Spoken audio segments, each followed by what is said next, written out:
Good morning students. आज solution में हम लोग क्या पढ़ने वाले हैं? Elevation of boiling point. Lecture number 5 में पढ़ा रहे थे एलिवेशन ऑफ बॉइलिंग पॉइंट, उसी को बढ़ा रहे हैं। लेक्चर 5 बढ़िया से देखिएगा। 1.5 घंटा का हम क्लास लिए हैं, समझ रहे हैं ना। उसमें से हम शुरू का जो है 10 से 12 मिनट हम कंप्लीट समझाए हैं और कॉन्सेप्ट दिए हैं। कॉन्सेप्ट को आप बढ़िया से सुनिएगा, उसके बाद लिखाएगा। समझ रहे हैं ना। बहुत इम्पोर्टेंट वीडियो है। 4 कोलिगेटिव प्रॉपर्टी जो है पहला जो पढ़ाए थे, पहला जो हम लोग पढ़ चुके हैं relative loading of vapour pressure, और दूसरा भी हम पढ़ा दिए एलिवेशन ऑफ बॉइलिंग पॉइंट। उसी को आगे बढ़ा, एलिवेशन ऑफ बॉइलिंग पॉइंट को ही आगे बढ़ा रहे हैं कि एग्जाम में और किस किस तरह का क्वेश्चन इस यूनिट से, इस टॉपिक से आ सकता है। एग्जाम में किस किस टाइप का क्वेश्चन इस यूनिट से, इस टॉपिक से आ सकता है, एलिवेशन ऑफ बॉइलिंग पॉइंट। यह जो है क्लास 12 का लेक्चर नंबर 6 है, यानी लेक्चर नंबर 5 में जो पढ़ाए हैं एलिवेशन ऑफ बॉइलिंग पॉइंट, उसी को आगे बढ़ा रहे हैं। क्लियर? उसी को आगे बढ़ा रहे हैं। ओके, उसी को हम लोग आगे बढ़ा रहे हैं। और इसमें हम लोग मुख्य रूप से देखेंगे क्वेश्चन कैसे कैसे आता है। आपको पढ़ा चुके हैं बच्चों कि डेल्टा टीवी इजकल तो क्या बताया है, केवी into W2 bye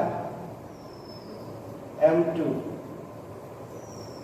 W2 bye M2 नहीं, W2 बाय M2 इन बढ़ाए हैं into 1000 by W1, 1000 by W1। ये कैसे आया नहीं आया हम इसको कंप्लीट बता चुके हैं, है ना। इसको हम प्रूव कर चुके हैं। डेल्टा टीवी क्या है बताओ? एलिवेशन ऑफ बॉइलिंग पॉइंट लिखा दिए हैं लेक्चर नंबर 5 में, देखिएगा। डेल्टा टीवी क्या है? Elevation of boiling point. यानी डेल्टा टीवी क्या हुआ? T2 minus T1। केवी को क्या कहेंगे? वीडियोस्कोपिक कांस्टेंट या मोलर एलिवेशन कांस्टेंट नहीं, वीडियोस्कोपिक कांस्टेंट या मोलर एलिवेशन कांस्टेंट या बॉइलिंग पॉइंट एलिवेशन कांस्टेंट, 3 वो नाम है मुख्य रूप से वीडियोस्कोपिक कांस्टेंट नाम। W1 क्या हुआ? सॉल्वेंट का वेट। W2 क्या हुआ? सॉल्यूट का वेट। M2 क्या हुआ? सॉल्यूट का मोलर मास या सॉल्यूट का मोलर वेट। तो इसी में क्वेश्चन पूछेगा आपसे कि elevation in boiling point, elevation of boiling point की सहायता से आप सॉल्यूट का मोलर मास कैसे ज्ञात करोगे? यही क्वेश्चन आएगा 5 नंबर। यानी क्या पूछ रहा है? M2 क्या पूछ रहा है बताओ? ये आपसे पूछ रहा है कि M2 क्या होगा, M2 क्या होगा। तो क्या करोगे? M2 को यहाँ कर देंगे, डेल्टा टी यहाँ कर देंगे, इसीलिए क्या लिखेंगे? M2 मतलब molar mass of solute equal to क्या होगा? Kb into W2 into 1000। आइए डेल्टा टी यहाँ चला आएगा, डेल्टा टीवी इंटू W1। समझे? M2 क्या हुआ? सॉल्यूट का मोलर मास। M2 को यहाँ कर देंगे, क्रॉस मल्टीप्लिकेशन पला पली गुना करेंगे, M2 यहाँ कर देंगे तो डेल्टा टीवी यहाँ आ जाएगा। उसी को लिख दिए Kb इंटू W2 इंटू 1000 बटन डेल्टा टीवी गुना W1। यही M2 निकालना। अब क्वेश्चन कैसे आएगा? हम क्वेश्चन नीचे लिख देते हैं, आंसर तो आपको लिख ही चुके हैं। देखो क्वेश्चन कैसे आएगा? 5 मार्क्स, 5 नंबर का क्वेश्चन आएगा। What do you understand by elevation of boiling point? What do you understand by elevation of boiling point, boiling point। and how you can calculate the molar mass of solute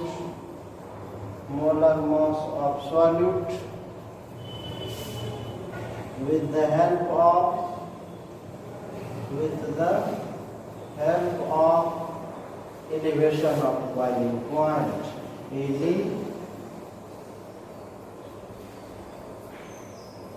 Elevation of boiling point. यही question आएगा 5 number. What do you understand by elevation of boiling point? इसका हिंदी हुआ question के उन्नयन से आप क्या समझते हैं.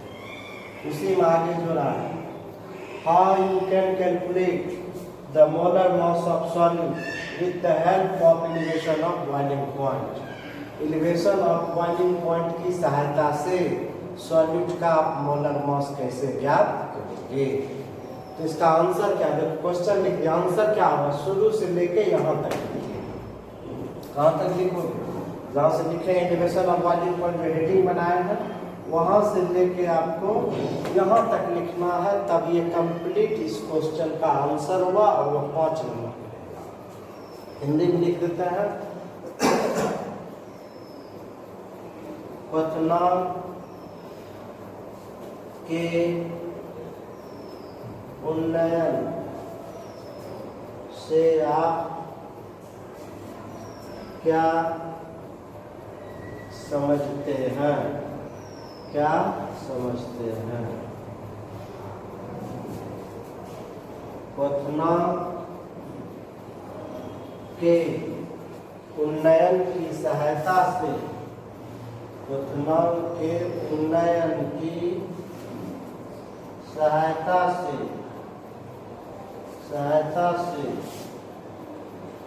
सॉल्यूट का मोलर मास कैसे ज्ञात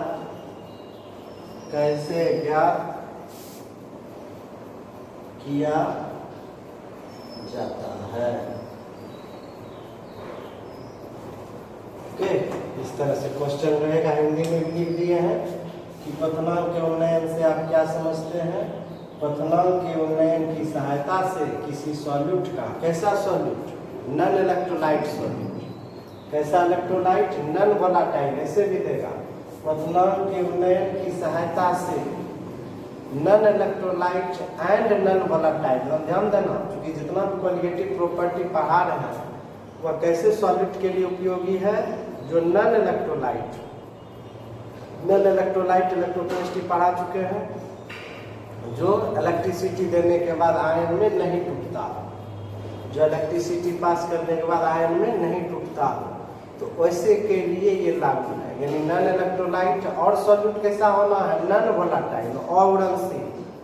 सॉल्यूट कैसा होगा, non electrolyte and non volatile solute का मोलर मास कैसे ज्ञात किया जाता है. समझ रहे हैं ना. देगा क्वेश्चन के उन्नयन की सहायता से आप नन इलेक्ट्रोलाइट तथा नन वोलाटाइल सॉल्यूट का मोलर मास कैसे ज्ञात करोगे. शुरू से लेके यहाँ तक लिखोगे. 5 नंबर क्वेश्चन कंप्लीट आए.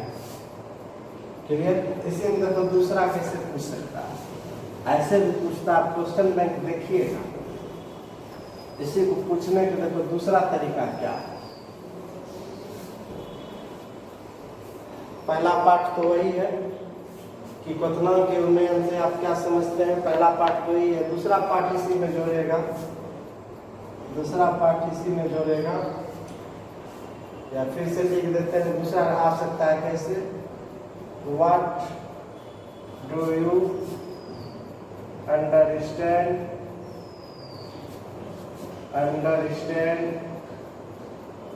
by elevation of boiling point.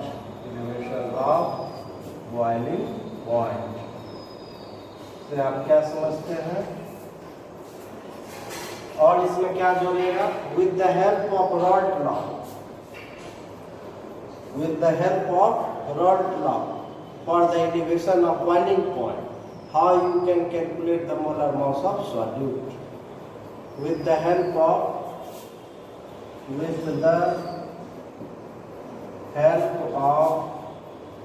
Rault law, Rault law discuss किए हम लोग.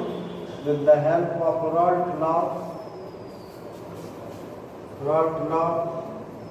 for the elevation of boiling point, for the elevation of boiling point, how you can calculate the molar mass, how you calculate the molar mass of non-volatile and non-electrolyte solute, non-electrolyte solute. ऐसे भी रहेगा. Question एक ही है question, ये रहे या ये रहे, दोनों के जवाब एक ही लिखना है. क्योंकि इसका जब लिखेंगे ऑटोमेटिक रॉल्ट लॉ की चर्चा हम करेंगे. उसी की सहायता से मोलर मास निकालते हैं. आपको लिख देते हैं क्वेश्चन कैसे आता है. तो स्टूडेंट जो एग्जाम में हड़बड़ा जाता है कि किस क्वेश्चन का आंसर क्या लिखेंगे, उसको ये पता नहीं रहता है, कुछ से कुछ लिख के चला आता है. देखिए 5 नंबर का मेन क्वेश्चन होगा. इसी को हिंदी में भी हम लिख लेते हैं. क्वेश्चन कैसे पूछ सकता है, हम सबको डिस्कस कर रहे हैं एक करके. उसके बाद हम आएंगे इस पर न्यूमेरिकल कैसे आएगा उसको देखें. लेक्चर नंबर 5 जो उसको बढ़िया से देखिएगा. शुरू में करीब 12-15 मिनट तक हम कंसेप्ट दिए हैं, सिर्फ समझाए. क्वेश्चन के उन्नयन से आप क्या समझते हैं. एक हुआ. दूसरा, रॉल्ट लॉ की सहायता से क्वथनांक के उन्नयन के लिए, या इसको कैसे लिखें, क्वथनांक के उन्नयन के लिए रॉल्ट के नियम की सहायता से क्वथनांक के उन्नयन के लिए रॉल्ट नियम की सहायता से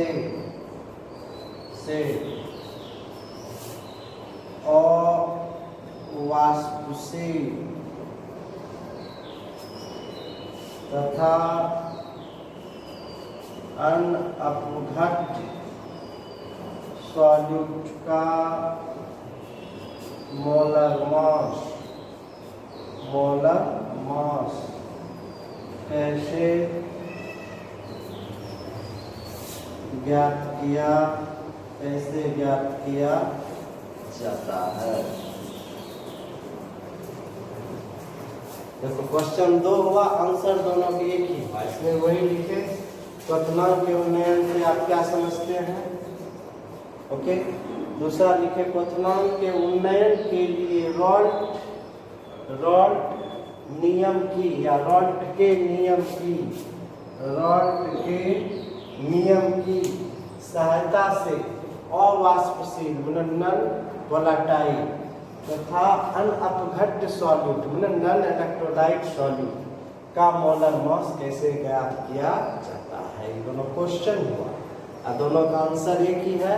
शुरू से लिखिएगा और वहाँ तक M2 तक निकाल दीजिएगा. यही क्वेश्चन का आंसर हुआ दोनों के. ओके. क्वेश्चन कैसे आ सकता है इसको उतारो.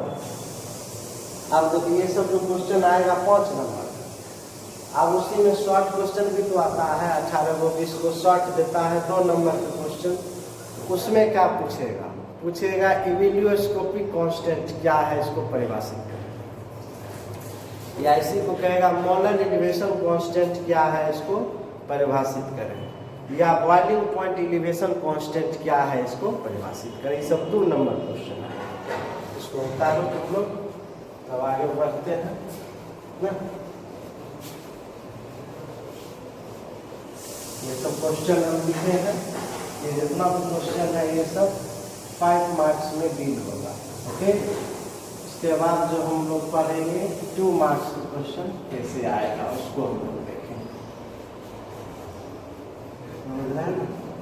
इस तरह से आपको बढ़िया से समझ में आ जाएगा।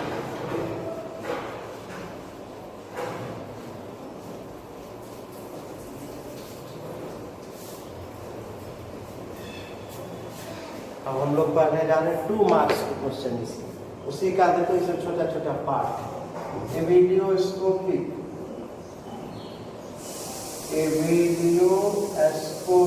कांस्टेंट, एविडियोस्कोपिक कांस्टेंट क्या है ये पूछ लेगा, है ना। या इसी का दूसरा नाम है molar elevation constant. Molar elevation constant, इसको डिनोट करते हैं केवी से। या इसी का तीसरा नाम है बॉइलिंग पॉइंट एलिवेशन कांस्टेंट। क्या नाम है? Boiling point elevation constant. Ebullioscopic के हिंदी एविडियोस्कोपिक, कांस्टेंट की हिंदी क्या बनिए था? इसी को दूसरा लिख देते हैं मोलर उन्नयन, मोलर उन्नयन स्थिरांक। कांस्टेंट को हिंदी में क्या कहेंगे? स्थिरांक क्या है, इसको परिभाषित करेंगे। सब 2 नंबर का है, समझे। ये सब जो एग्जाम में पूछेगा 2 मार्क्स का क्वेश्चन करेगा। M1 हुआ मार्क्स, है ना। 2 मार्क्स का क्वेश्चन देगा। क्या पूछेगा? एविडियोस्कोपिक कांस्टेंट क्या है, या मोलर एलिवेशन कांस्टेंट क्या है। या ऐसे भी पूछ सकता है एविडियोस्कोपिक कांस्टेंट से आप क्या समझते हैं, या मोलर एलिवेशन कांस्टेंट से आप क्या समझते हैं। इस तरह क्वेश्चन ऐसा जो क्वेश्चन देगा तो कैसे लिखो, ऐसे लिखो। तो लिखने का तरीका आपको बता दो, तरीका बता। यहाँ से स्टार्ट कीजिएगा, कहिएगा सिंस, या वी नो दैट। डायरेक्ट कैसे लिखिएगा? वी नो दैट, हम जानते हैं। क्या जानते हैं? वी नो दैट, हम जानते हैं। क्या जानते हैं? Delta TB, delta TB equal to KB गुना W2/M2 इंटू 1000 बाय W1। पढ़ चुके हैं। मेन क्वेश्चन तो यही ना है, आंसर तो मेन यही, उसी से ये छोटा छोटा पार्ट पूछ देगा केवी क्या है ना। इसको देखिए कैसे लिखिए। इसी में देखो स्पेशल केस डालते हैं।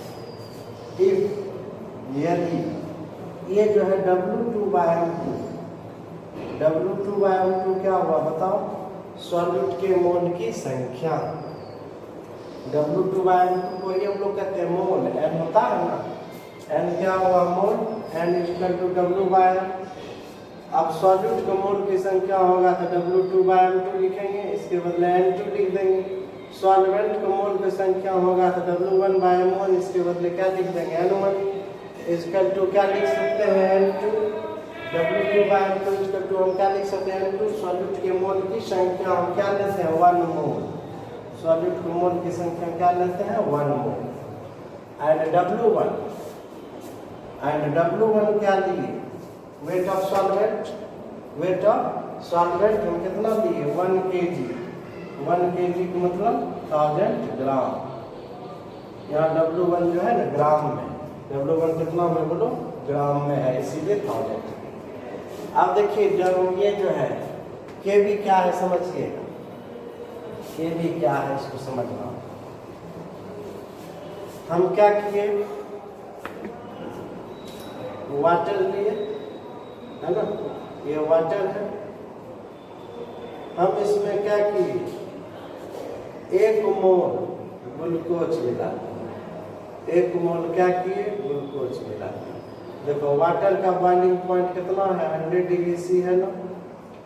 अब हम इसमें 1 मोल ग्लूकोज मिला दिए। 1 मोल ग्लूकोज के क्या अर्थ हुआ बताओ तो। ग्लूकोज का मॉलिक्यूलर फॉर्मूला क्या हुआ, C6H12O6।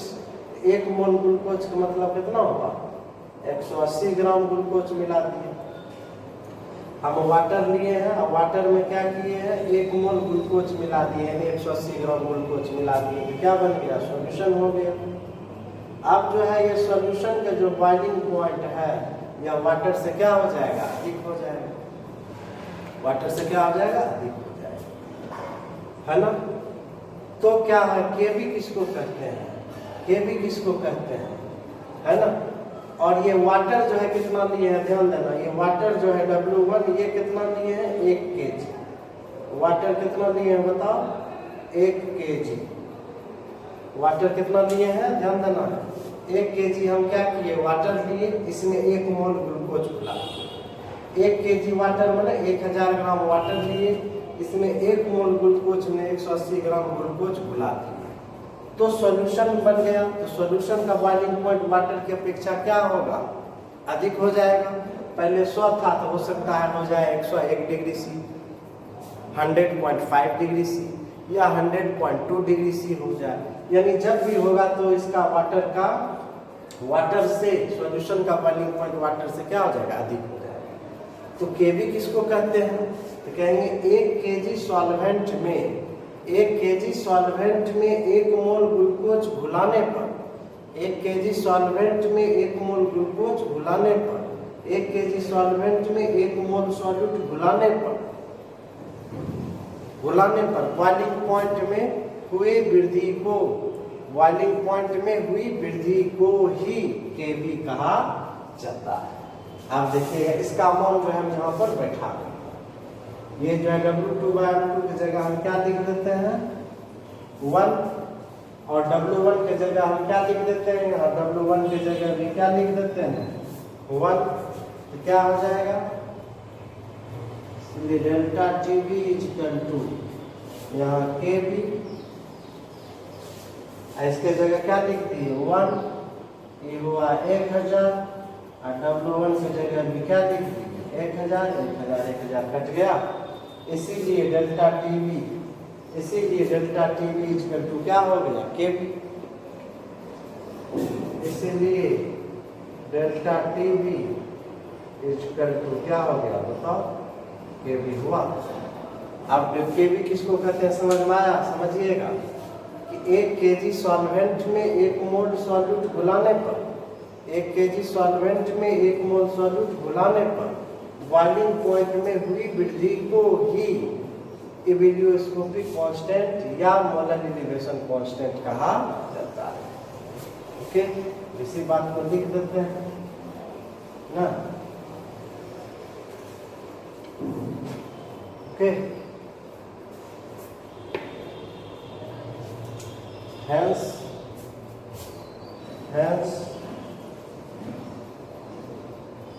एवेलियोस्कोपिक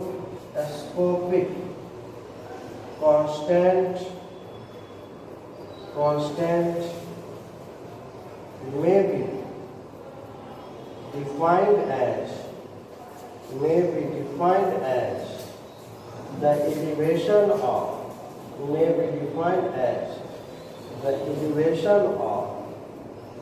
boiling point, elevation of क्या, boiling point का, when 1 mole of solid of boiling point, when 1 mole of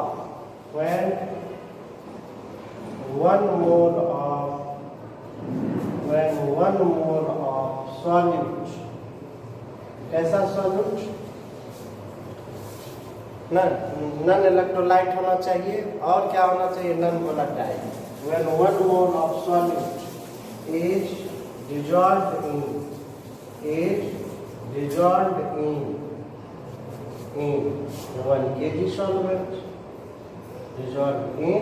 1 kg solvent, okay, आपको आएगा वीडियोस्कोपिक कांस्टेंट क्या है, यहाँ से स्टार्ट कीजिएगा, यहाँ पे क्लियर। ये इस क्वेश्चन का क्या होगा जवाब। अब इसी को हिंदी में लिख देते हैं ना, इसको हिंदी में लिख देते हैं। अतः 1 किलोग्राम अतः 1 किलोग्राम सॉल्वेंट में अतः 1 किलोग्राम सॉल्वेंट में 1 मोल सॉल्यूट, अतः 1 किलोग्राम सॉल्वेंट में 1 मोल सॉल्यूट, 1 किलोग्राम सॉल्वेंट में 1 मोल सॉल्यूट घुलाने पर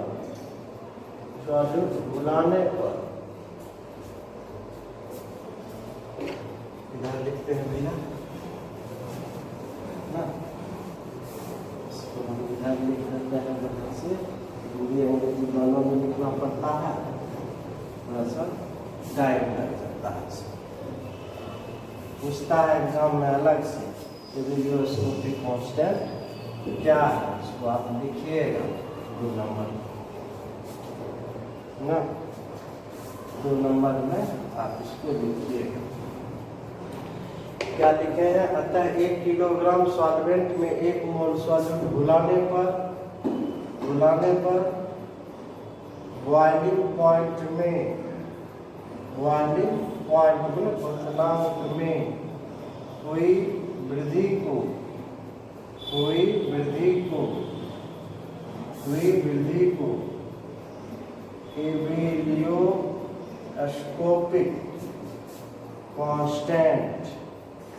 एबिलियोस्कोपिक कांस्टेंट मतलब एबी कहा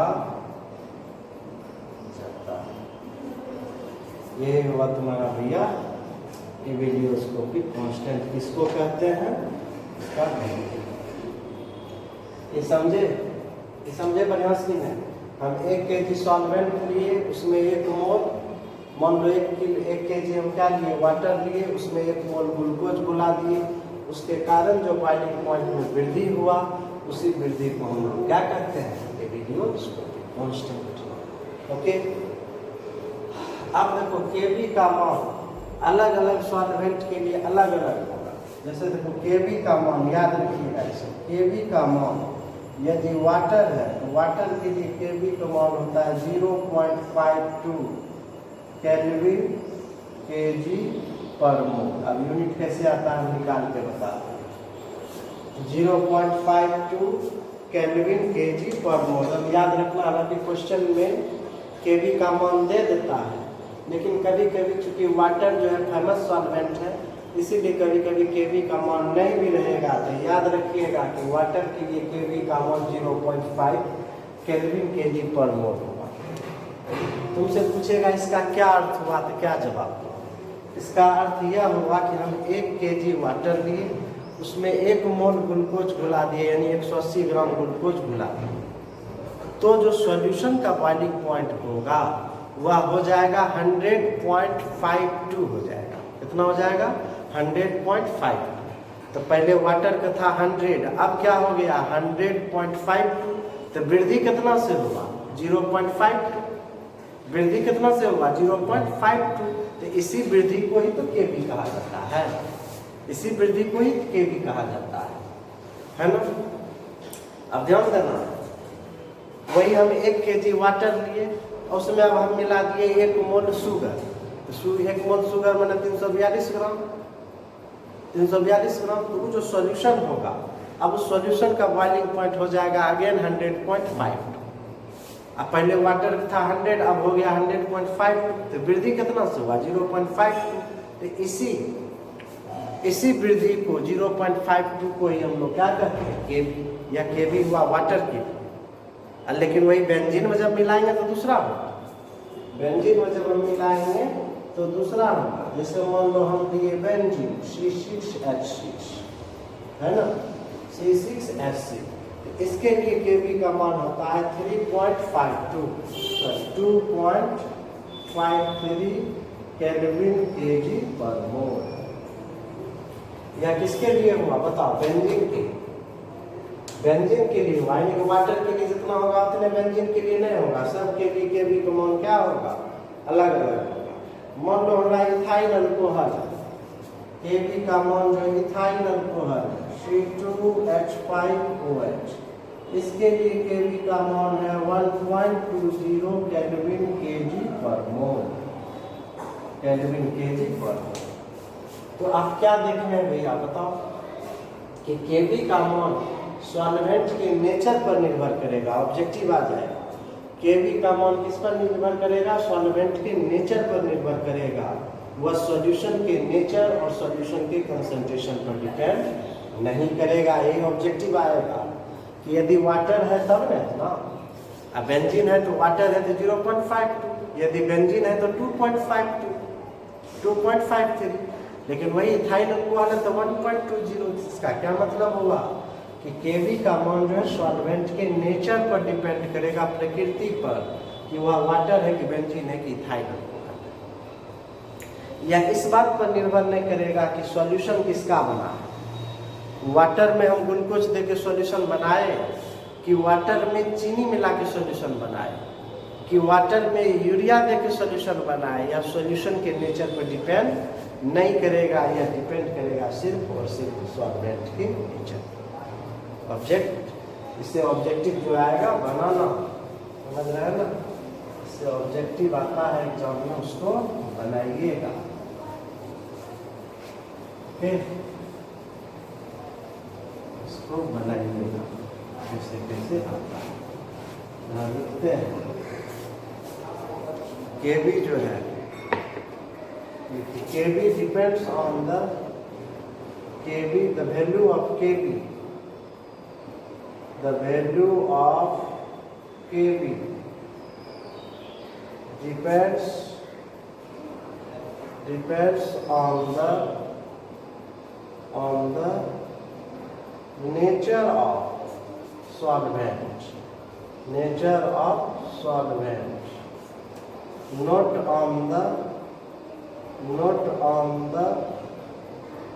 on the nature and concentration of solution। यह सॉल्यूशन के नेचर, प्रकृति, सांद्रण पर निर्भर नहीं करता है। इसका मान जो है सिर्फ सॉल्वेंट के प्रकृति पर निर्भर करता है। केबी का मान सॉल्वेंट की प्रकृति पर, सॉल्वेंट की प्रकृति पर निर्भर करता है, निर्भर करता है। देखो इसका मान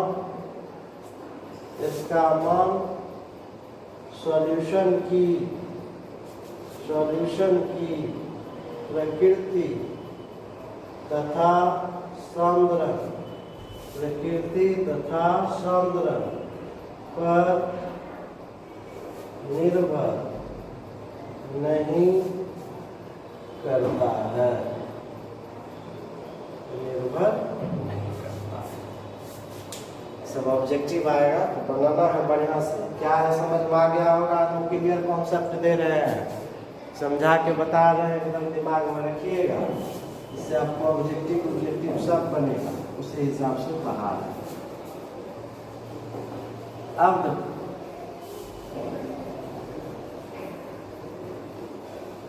क्वेश्चन तो समझ गए, आएगा इन्हें वीडियोस्कोपिक कांस्टेंट क्या है इसको देखिए, है ना? अब इसमें करके पूछ देगा केबी के यूनिट क्या है, सब ऑब्जेक्टिव में आएगा। यूनिट ऑफ केबी, इसका हिंदी क्या होगा? केबी की इकाई, केबी की इकाई। तो आपको हम क्या बताए हैं रॉड्स लॉ से?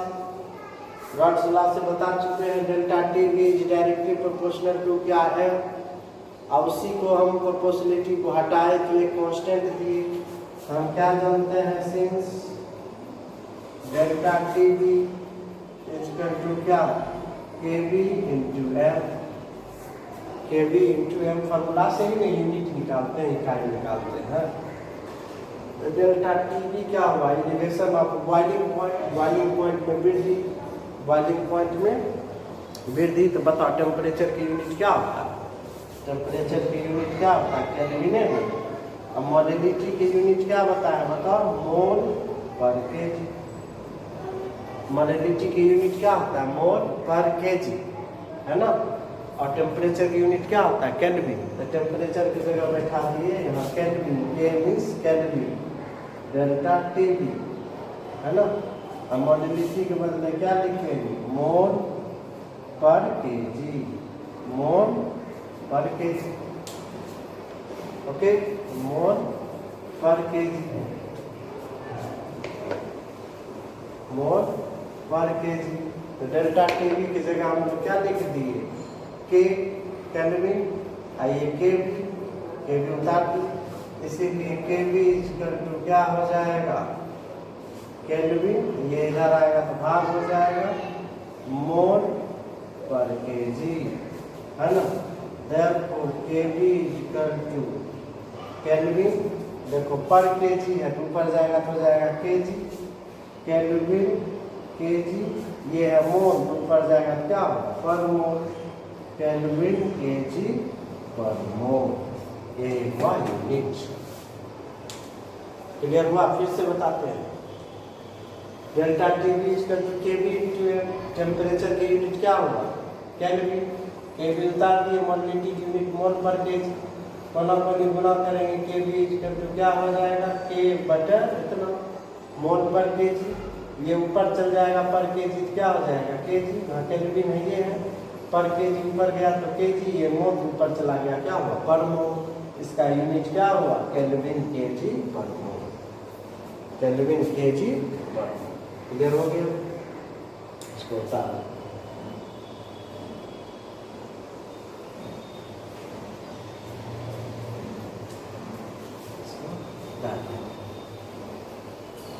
अब देखिए यहाँ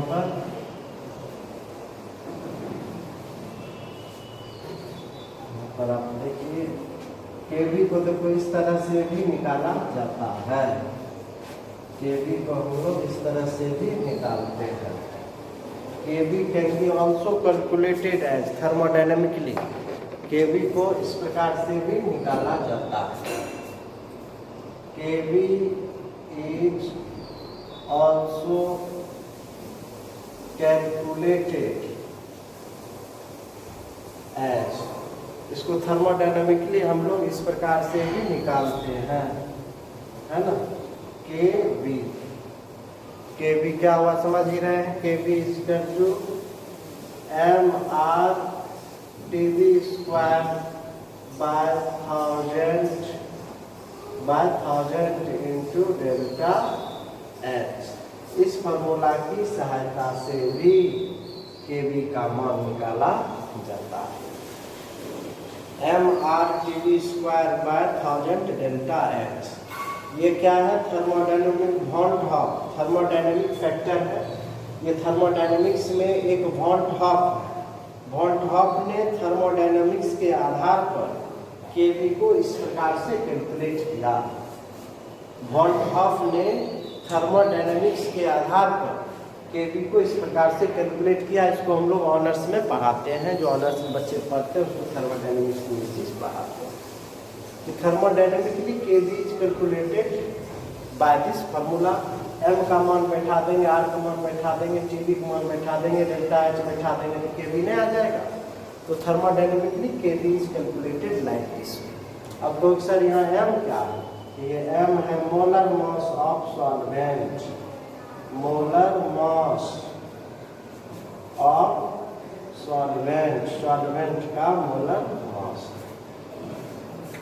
okay, molar mass of solvent. अब तो सर टीबी क्या है, टीबी है बॉइलिंग पॉइंट, टीबी है boiling point of solvent, solvent का क्या है, बॉइलिंग पॉइंट है।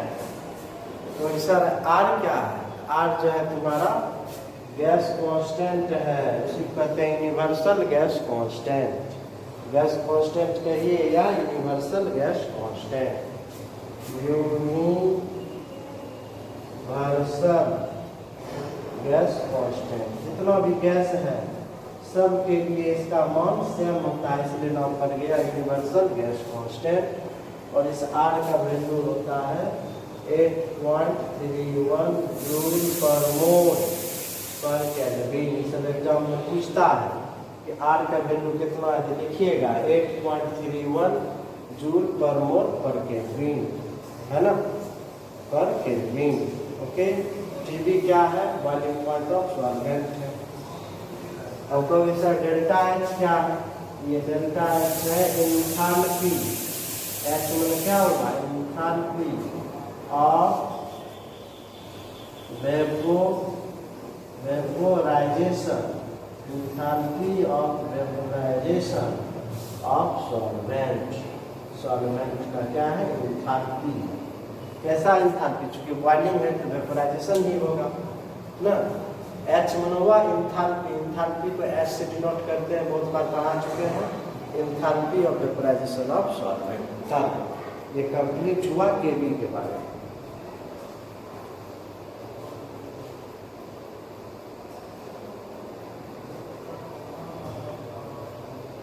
ओके, ये कंप्लीट हुआ केबी के बारे में। जितना भी ऑब्जेक्टिव आ सकता है, जितना भी शॉर्ट क्वेश्चन आएगा, सबका जवाब इसी में है ना। आप देखो कभी कभी क्वेश्चन ऐसे देता है, क्वेश्चन कैसे कैसे पूछ सकता है, सबको हम पाठ बता रहे हैं। अब बढ़िया से इसको पढ़िएगा, है ना, बढ़िया से पढ़िएगा, सबको कॉपी में बढ़िया से लिख लो।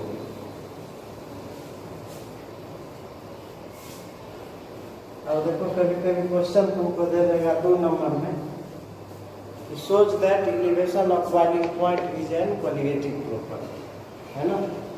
आपको क्वेश्चन आ जाएगा shows that, देखिए क्वेश्चन आएगा shows that elevation of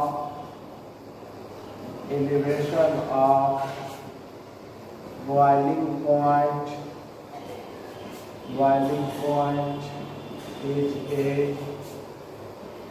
colligative property।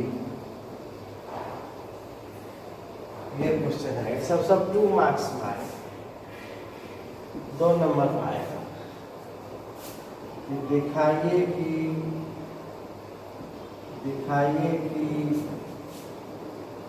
क्वथनांक का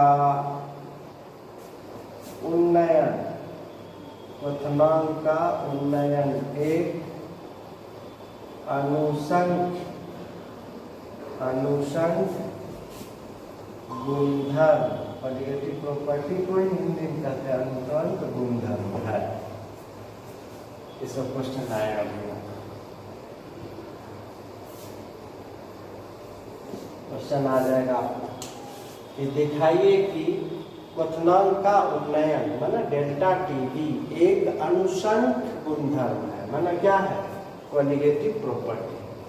तो कॉलिगेटिव प्रॉपर्टी किसको कहते हैं बता ही चुके हैं कि सॉल्यूशन का वैसा गुण जो सॉल्यूशन के बाहर में, जो सॉल्यूशन में यानी सॉल्यूशन के अंदर जाके देखना, जो सॉल्यूशन में सॉलिड पार्टिकल की संख्या पर निर्भर करता है, उसके नेचर पर निर्भर नहीं करता है, उसके प्रकृति पर निर्भर नहीं करता है, उसके रासायनिक संगठन पर निर्भर नहीं करता है, उसके रासायनिक संरचना पर निर्भर नहीं करता है, सिर्फ सॉल्यूशन में सॉल्यूट पार्टिकल की संख्या अर्थात आयन की संख्या या मॉलिक्यूल की संख्या पर निर्भर करता है। उसी को कॉलिगेटिव प्रॉपर्टी कहते हैं, हिंदी में अनुषंग गुणधर्म कहते हैं। तो इसी बात को दिखाना है कि एलिवेशन ऑफ बॉइलिंग पॉइंट क्या है, एक कॉलिगेटिव प्रॉपर्टी।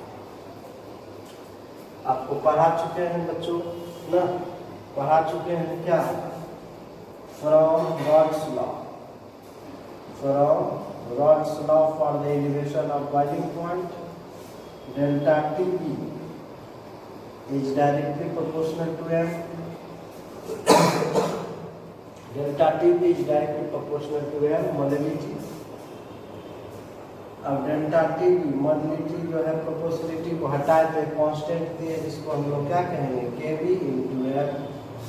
एम क्या है मोलैलिटी, ना एम क्या है मोलैलिटी ऑफ सॉल्यूशन। अच्छा मोलैलिटी आपको हम पढ़ा चुके हैं, मोलैलिटी क्या होता है बताओ, W2/M2 into 1000 by W1। Molality क्या होता है W2/M2 into 1000 by W1, यही होता है। अब बताओ यहाँ W2/M2 के बदले क्या लिखना है, W2/M2 के बदले हम क्या लिखना है बताओ, W2/M2 के बदले क्या लिखते हैं, W/M मोल होता है, W/M क्या होता है मोल, तो 2 मतलब क्या हुआ N2। W/M क्या होता है मोल, मोल के N से सूचित करते हैं तो यहाँ क्या लिखेंगे N2। इसीलिए क्या लिखेंगे delta T B is equal to K B ना N2 गुना 1000 बाय क्या होगा W1, 1000 गुना क्या होगा W1। क्लियर हुआ। W2/M2 के बदले क्या लिख दिए N2। अब यहाँ देखिएगा, इसलिए हम कह सकते हैं कि delta T B is directly proportional to N2। Delta T B is directly proportional to N2, अर्थात equation of boiling point solute particle की संख्या पर निर्भर करता है, सॉल्यूट के मोल की संख्या पर या सॉल्यूट पार्टिकल की संख्या पर निर्भर करता है। अरे मोल में क्या हो संख्या, जिसका मोल ज़्यादा होगा उसका संख्या ज़्यादा होगा। जैसे मान लो किसी का 1 मोल है तो उसमें कण की संख्या होगा 6.022 गुना 10⁻23। अब किसी का मान लो है 2 मोल तो क्या उसको क्या होगा तो 2 इंटू 6.022 गुना 10⁻23 पार्टिकल। यदि मान लो किसी के मोल की संख्या 5 तो कण की संख्या कितना होगा 5 गुना 6.022 गुना 10⁻23। किसी के मोल की संख्या मान लो 8 है तो पार्टिकल की संख्या क्या होगा 8 गुना 6.022 गुना 10⁻23। जिसमें मोल की संख्या ज़्यादा होगा उसमें कण की संख्या भी क्या होगा ज़्यादा होगा, है ना, उसमें कण की संख्या भी क्या होगा ज़्यादा होगा ना। इसीलिए क्या है कि डेल्टा टी बी एक कोलिगेटिव प्रॉपर्टी है। यानी हम लिख सकते हैं delta T B is directly proportional to M, delta T B is directly proportional to M, अर्थात elevation of boiling point solute के मोल की संख्या अर्थात सॉल्यूट पार्टिकल की संख्या पर निर्भर करता है। अतः एलिवेशन ऑफ बॉइलिंग पॉइंट क्या है एक कोलिगेटिव प्रॉपर्टी है। Okay, since elevation of boiling point, elevation of boiling point depends on the number of mole of solute, number of moles of solute, number of moles of solute particles, hence elevation of boiling point is a colligative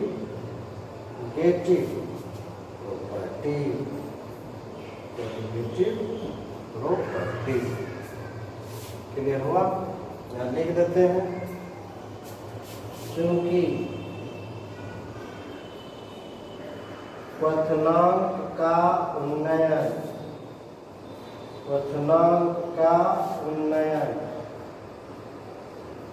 solute particle के mole की संख्या पर निर्भर करता है अतः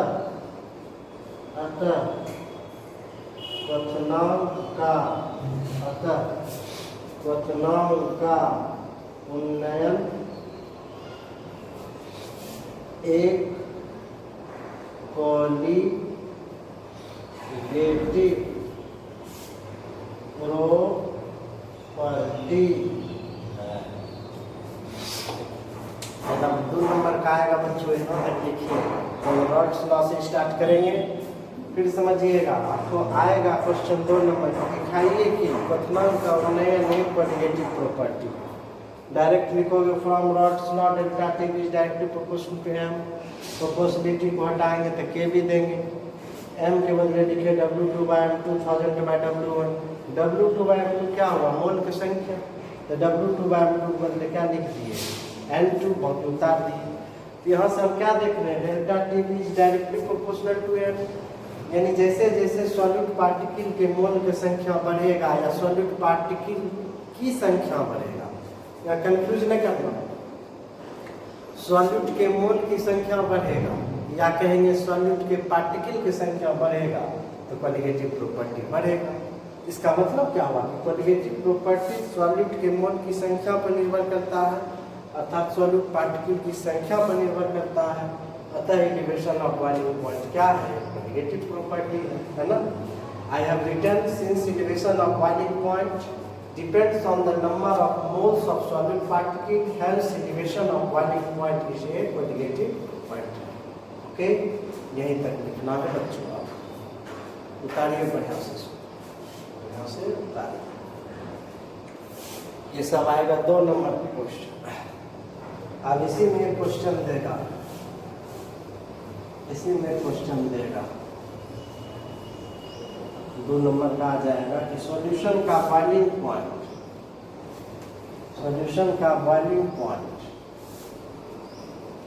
solvent से अधिक होता है क्यों? ये सब 2 नंबर के क्वेश्चन आए, इसको लिखना, इसको उतारे। इसी में क्वेश्चन है why the boiling point of solution is greater than solvent। Okay, question ये सब 2 नंबर का है। The boiling point of solution, the boiling point of solution is greater than solvent.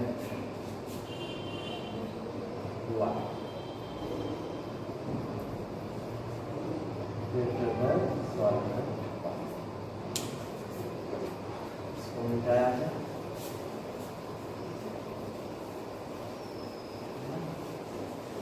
इसी सब टाइप के क्वेश्चन पूछता है।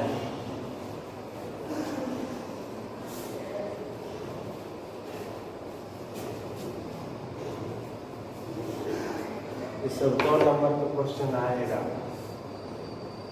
सॉल्यूशन का बॉइलिंग पॉइंट मीन्स क्वथनांक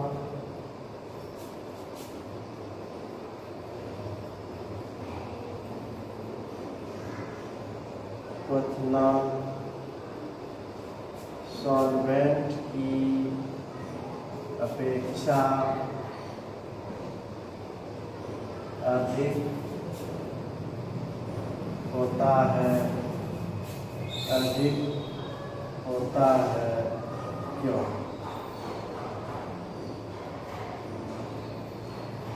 ये सब 2 नंबर का आएगा। पढ़ाने को सब चीज़ पढ़ा ही दिए हैं, अब उसी को लिखिएगा कैसे, यही समझना ना। आपको बताए हैं कि जब किसी सॉल्वेंट में, जब किसी वोलाटाइल सॉल्वेंट में, सॉल्वेंट कैसा है? वोलाटाइल।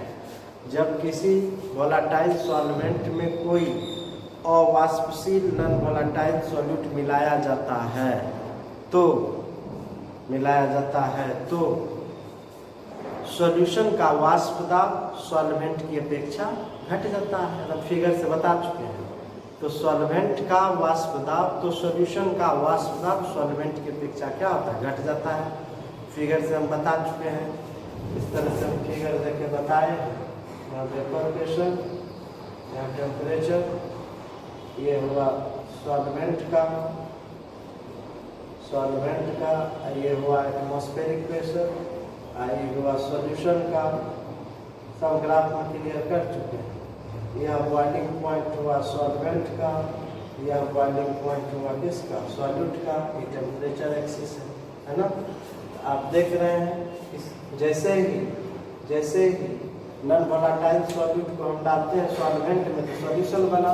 तो सॉल्यूशन का वेपर प्रेशर यहाँ से घट के कहाँ आ गया, यहाँ पहले था यहाँ पर वेपर प्रेशर, अब घट के आ गया कहाँ, यहाँ तो घट जाता है ना।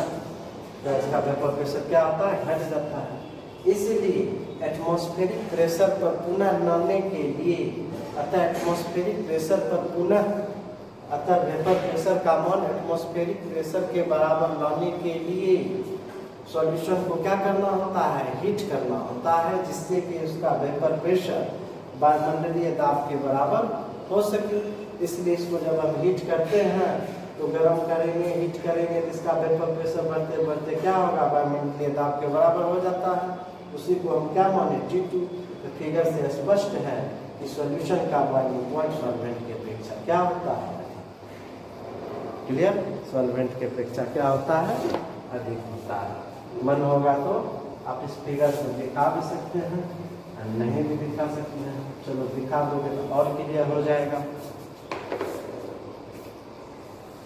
दिखा ही देते हैं, आपको क्लियर हो जाएगा, है ना। ये वेपर प्रेशर, वाष्प दाब, ये है तुम्हारा एटमॉस्फेरिक प्रेशर, है ना। ये हुआ सॉल्वेंट का वेपर प्रेशर,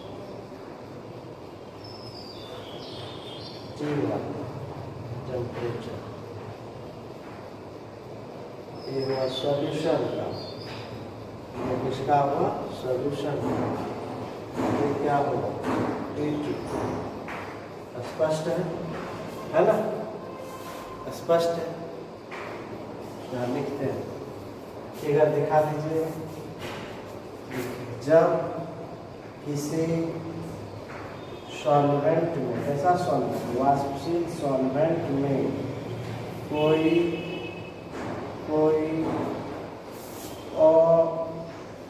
वाष्पशील मतलब नॉन वोलेटाइल सॉल्यूट मिलाया जाता है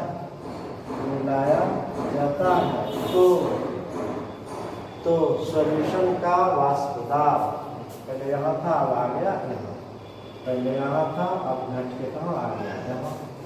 तो फिगर बना दीजिए, है ना। फिगर बना दीजिए, उसी बात को लिख रहे हैं। जब किसी सॉल्वेंट में कोई अवाष्पशील सॉल्यूट मिलाया जाता है तो सॉल्यूशन का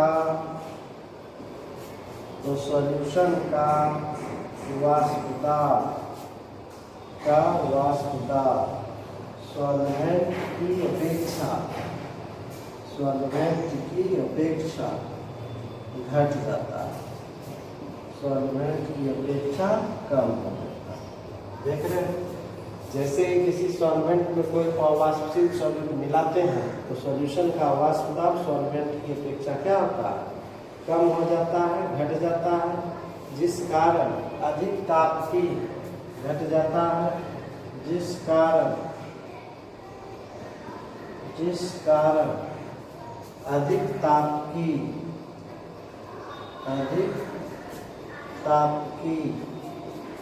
आवश्यकता पड़ती है, अधिक ताप की आवश्यकता पड़ती है ना, अधिक ताप की आवश्यकता पड़ती है, जिससे वाष्प दाब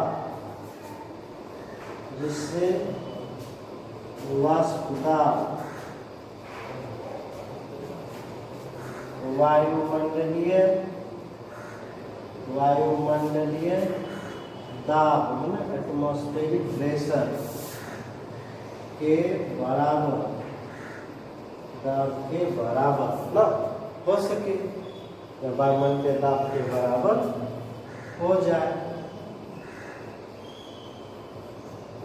अतः सॉल्यूशन का बॉइलिंग पॉइंट सॉल्वेंट की अपेक्षा अधिक होता है।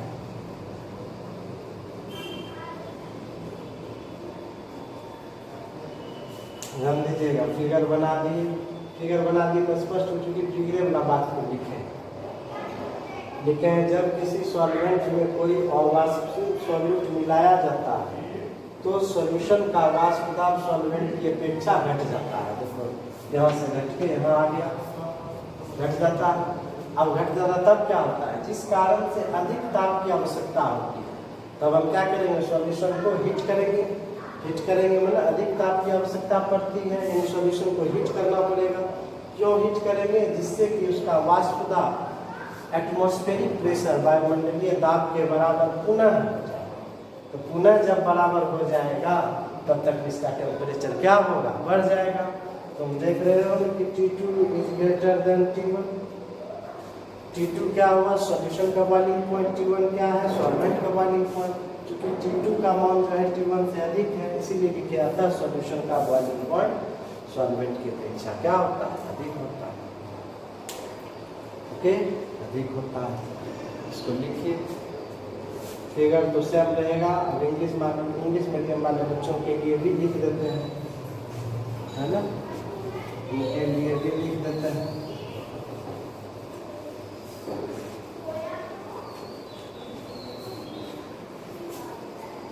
के लिए भी हम लिख देते हैं।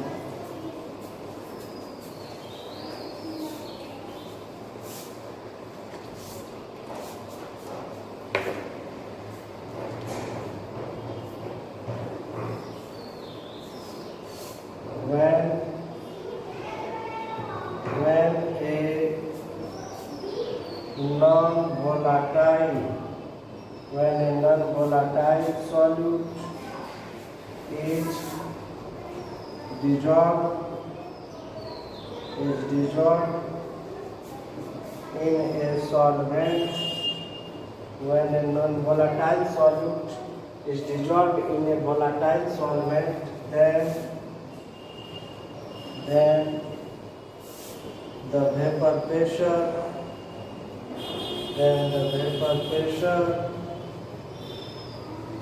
of solution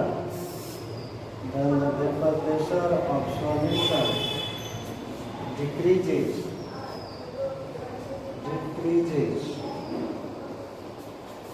then solvent की अपेक्षा क्या होता है, उसका वेपर प्रेशर घट जाता है। When a non-volatile solute is added or dissolved in a solvent, then the vapor pressure of solution decreases in comparison to the solvent. Okay, so more heat is required. More heat is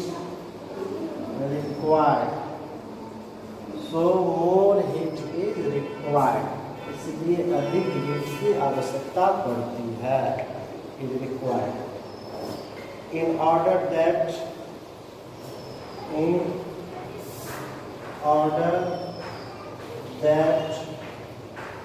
its vapor pressure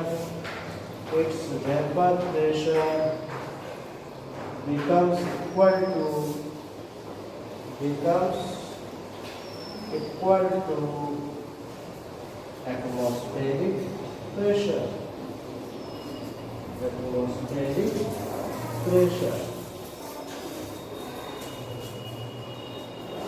So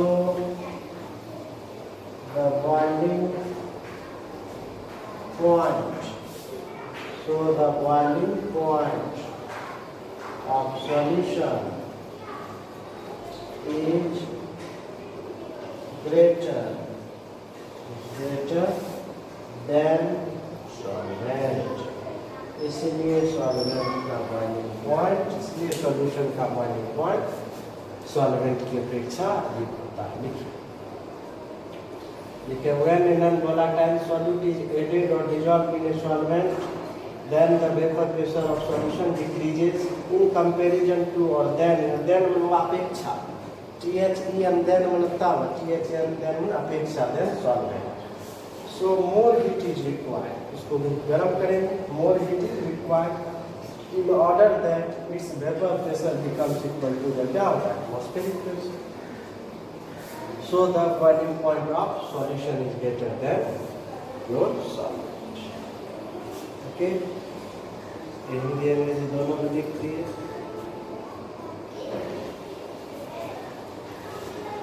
okay, सब 2 number का question आएगा बच्चों। अब कभी कभी तो 2 number अलग से पूछेगा, what do you mean by और what do you understand by elevation of body. कभी कभी ऐसे पूछेगा क्वेश्चन 2 नंबर क्वेश्चन, कभी कभी 2 नंबर का ऐसे पूछेगा। What do you understand by elevation of boiling water? ऐसे आए 2 नंबर। नाम उन्नयन से आप क्या समझते हैं? ऐसे आएगा 102 नंबर। क्या समझते हैं?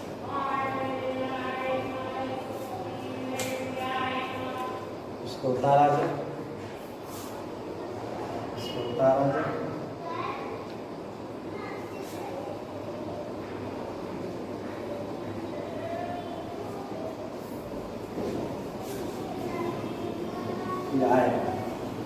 वर्तमान के उन्नयन से आप क्या समझते हैं?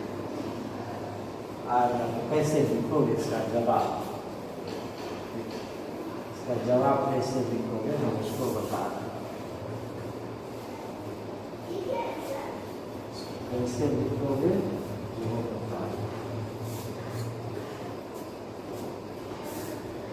वर्तमान के उन्नयन से आप क्या समझते हैं? 2 नंबर का आएगा। सबसे पहला काम क्या करोगे? फिगर बना, फिगर बना।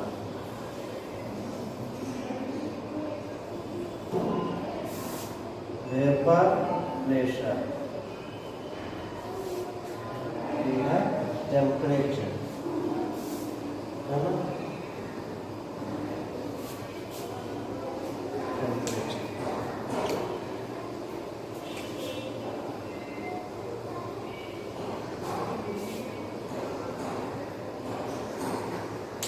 इस तरह से बना दोगे फिगर। यहाँ लिख दोगे सॉल्वेंट, यहाँ लिखोगे सॉल्यूशन,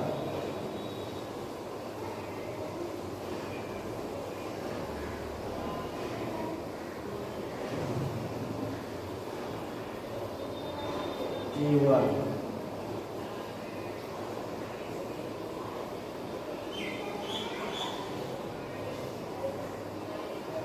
T2, T1, T2। ये जो बन गया इसी को हम लोग कहेंगे delta T, delta T D, delta T D.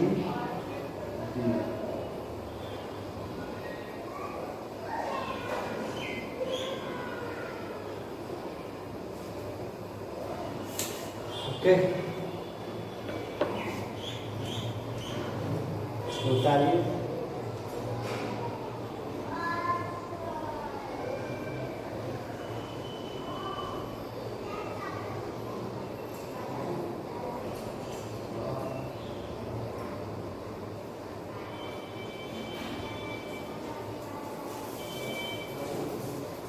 Figure को बना देना है। सॉल्वेंट का बॉइलिंग पॉइंट, सॉल्यूशन का बॉइलिंग पॉइंट, ये तुम्हारा क्या है, एटमॉस्फेरिक प्रेशर है, वायुमंडलीय दाब ना। ये क्या है, APM माना एटमॉस्फेरिक प्रेशर। ये क्या है, atmospheric pressure. When a non-volatile solute, when a non-volatile solute is dissolved in a solvent, then the boiling point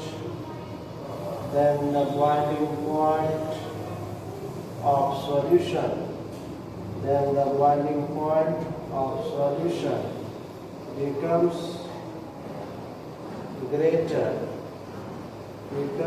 greater than the boiling point of solvent ना। लिखिए,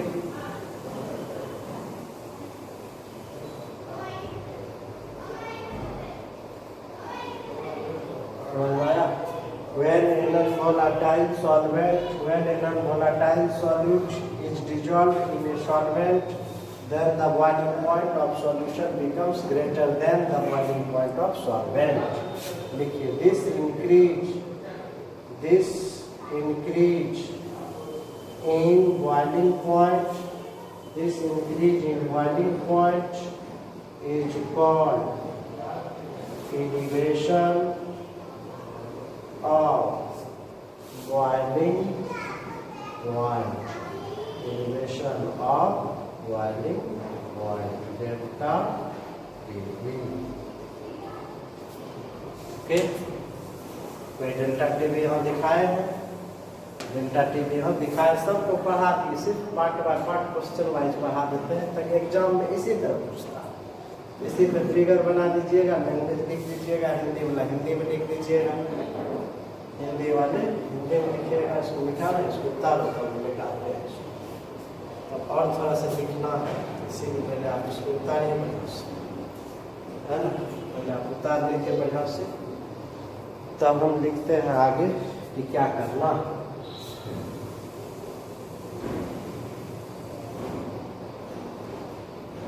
हो गया, इसको उतार लीजिए, इसको उतारिए, हम हट जाते हैं बोर्ड से, आप उतारिए इसको बढ़िया से। ओके, ये कहोगे सर क्या है, एटमॉस्फेरिक प्रेशर, ये वेपर प्रेशर नीचे से ऊपर बढ़ रहा है, टेम्परेचर जो है लेफ्ट से राइट बढ़ रहा है ना।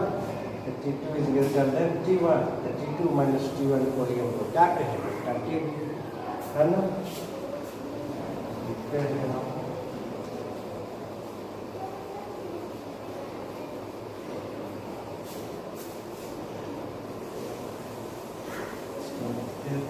इस तरह से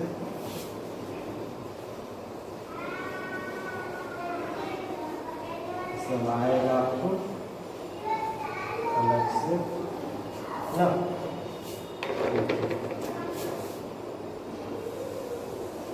जब किसी सॉल्वेंट में कोई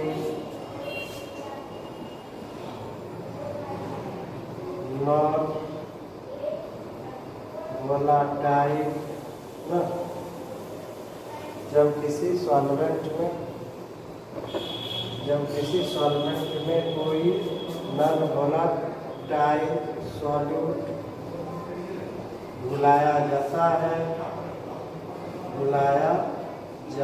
है तो सॉल्यूशन का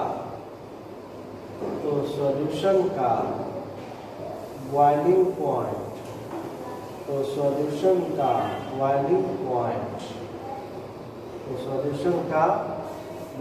पॉइंट सॉल्वेंट की अपेक्षा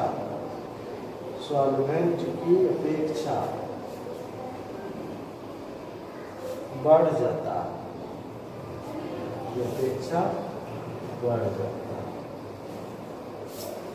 जब किसी सॉल्वेंट में कोई नॉन वोलेटाइल सॉल्यूट घुलाया जाता है तो सॉल्यूशन का जो बॉइलिंग पॉइंट है, वो सॉल्यूशन का बॉइलिंग पॉइंट T2 सॉल्वेंट की अपेक्षा क्या होता है, बढ़ जाता है। ठीक, देखिए बॉइलिंग पॉइंट में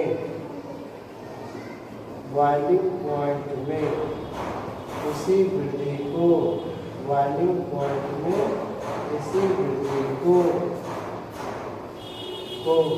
क्वथनांक का उन्नयन रिलेशन और बॉइलिंग पॉइंट कहा जाता है। क्यों बढ़ जाता है, क्यों घट जाता है, सब को रीजन एक्सप्लेन कर दिए, बढ़िया से लिख दिए हैं। क्यों बढ़ता है, नहीं बढ़ता है, इसीलिए बढ़ जाता है कि ज़्यादा टेम्परेचर देने की आवश्यकता होती है, ज़्यादा हीट पकड़ने की आवश्यकता होती है, जिससे कि इसका वेपर प्रेशर पुनः बढ़ते बढ़ते एटमॉस्फेरिक प्रेशर के बराबर हो सके। इसीलिए सॉल्यूशन का बॉइलिंग पॉइंट सॉल्वेंट की अपेक्षा क्या होता है, बढ़ जाता है। बॉइलिंग पॉइंट में इसी वृद्धि को क्या कहते हैं, एलिवेशन ऑफ बॉइलिंग पॉइंट कहा जाता है, क्वथनांक का उन्नयन कहा जाता है। ठीक, क्वथनांक का उन्नयन कहा जाता है। अब कोई सर यहाँ T1 क्या है, उसी को लिखते हैं। T1 क्या है, T2 क्या है, लिखते हैं, इसको मिटा देते हैं। इस फिगर में कहोगे सर T1 क्या है, मतलब लिखना है आपको, जवाब न जवाब लिखना है आपको। नेक्स्ट माना T1 क्या है, बॉइलिंग पॉइंट